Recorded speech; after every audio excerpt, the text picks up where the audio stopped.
Bonsoir. Bonjour, pardon. Oui, Merci d'être aussi nombreux pour cette séance donc, de Mamaya, donc le film de José Varela, un film assez rare avec Jean-Pierre Calfon, que vous pouvez applaudir d'ailleurs, qui est ici, évidemment. Et également, pour accompagner le film, on a la chance d'avoir Valentine Varela, pardon, si je ne me trompe pas, qui va nous dire un petit mot. Et j'aimerais aussi saluer la présence dans la salle de Dune Varela, grâce à qui on peut passer le film ce soir, qui nous a fourni la copie. Ce soir, je suis perdu, désolé. Et Maë, évidemment, pardon. Et Maë qui est également là. Les trois sœurs. Et moi, je vous laisse tout de suite la parole. Oui, je veux bien dire quelque chose, mais je veux d'abord laisser la parole à Valentine, parce qu'elle a un petit mot à vous dire de la part de José Varela. Alors, je lui passe le micro. Alors, c'est donc José Varela, le réalisateur du film, qui a dicté à Maë un petit mot que j'ai la chance de dire. Chers spectateurs, j'aurais aimé venir vous saluer, vous et Jean-Pierre Calfon, mais un AVC me cloue à La Rochelle, où j'habite, même si c'est moins dur que d'être cloué sur une croix. Je suis flattée que ce film soit diffusé à la Cinémathèque et surtout qu'il s'inscrive dans le cadre d'une rétrospective sur l'œuvre de Jean-Pierre Calfon. Pour ce film, j'avais trouvé Adriana comme actrice à Bucarest, mais il me fallait un garçon. Je repérais Jean-Pierre à Avignon, dans une pièce de Shakespeare, mise en scène par Roger Planchon. C'est Lelouch qui a produit le film. Jean-Pierre est évidemment un acteur d'exception. Quand on lance sur un plateau les mots « moteur » et « action », Jean-Pierre ne joue pas un rôle, il fabrique du cinéma. L'industrie fabrique de la pellicule et Jean-Pierre fabrique du cinéma. Bonne séance. Jean-Pierre, comme ici. Après ça, j'ai pas grand-chose à dire. Je veux dire, j'ai été bien flatté, un peu de cirage, ça fait toujours plaisir. C'est un film libre, voilà, c'est ça que je trouve le plus intéressant dans cette histoire, c'est que c'est un film très très libre.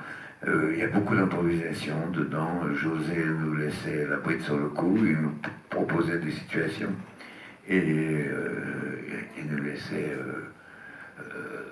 partir et galoper comme des chevaux. Et c'est sur ce film-là que Michel Cournot m'avait repéré et a fait des articles dithyrambiques sur moi. Il m'a fait jouer après dans son film Les Gauloises Bleues, qui est un film magnifique, je ne sais pas si vous l'avez vu. Il n'est pas en DVD, malheureusement. Vous savez, les grands films et les choses les plus intéressantes ne sont pas en DVD. Ils ne sont pas encore... surtout que maintenant, le centre du cinéma, j'ai appris qu'ils ne donnaient plus d'argent pour faire des DVD quand ils s'en foutent. Quoi. Parce que tout va passer sur Internet VOD, en VOD. Donc voilà, mais j'espère qu'il y sera quand même, parce que c'est quand même un moyen de le voir. Mais ce sont des films... Vous voyez, comme Mamaya, comme Les Gauloises Bleues, ce sont des films qu'il faut voir sur un écran, ça n'a rien à voir de les voir chez soi, comme dit Godard. Au cinéma, on est en dessous, on regarde le cinéma en haut, comme ça, à la télé, on est comme ça. Donc voilà. Je veux nous dire un petit mot sur le tournage en Roumanie.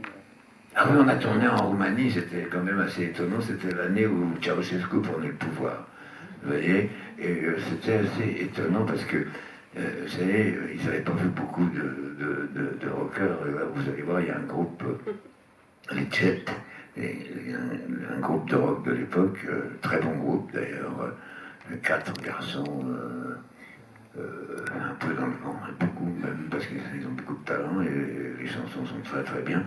Et figurez-vous qu'on roulait dans, vous allez voir d'ailleurs, je n'ai pas besoin de vous le dire, dans une décapotable américaine, une longue décapotable américaine, je ne sais pas quelle est la marque, est-ce que tu le sais? Il n'y a aucune idée, bon bref. La marque de la voiture. Une énorme voiture, très belle. Et évidemment, quand ils nous ont vu débarquer, là, par exemple, à Constanza, qui est à côté de Mamaya, on est descendu dans la rue, il n'y avait personne dans la rue. Et quand on est arrivé dans cette voiture, 4 garçons chevelus, mais moi je faisais le chauffeur, j'étais aussi chevelu, qui débarquent là-dedans, ils étaient tous rasés. C'était très impressionnant parce qu'il n'y avait personne dans les rues. Quand on est arrivé, il y a eu d'un seul coup 1000 personnes qui sont arrivées les unes derrière les autres. Je sais pas, je les ai pas comptées, hein, mais il y en a eu beaucoup, énormément, et ils étaient là tous muets, ils nous regardaient comme des animaux, comme ça, en cage. Nous, on avait l'air d'animaux en cage. C'était un peu impressionnant, ça faisait un peu peur. Il y avait Pascal Aubier qui joue dans le film, qui a commencé à se lancer dans un discours hallucinant que les gens ne comprenaient pas, puisqu'il ne parlait pas le français. C'était limite, vous voyez ce que je veux dire, on ne savait pas si ça n'allait pas tourner à l'esclandre, mais finalement non, ça s'est bien passé. Et voilà, on a tourné le film,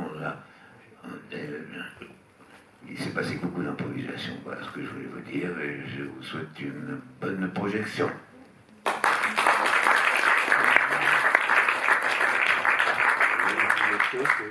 Je vais juste rajouter que la rétrospective Jean-Pierre Calfon continue cet après-midi. Il y aura encore 3 films d'ici la fin de la soirée.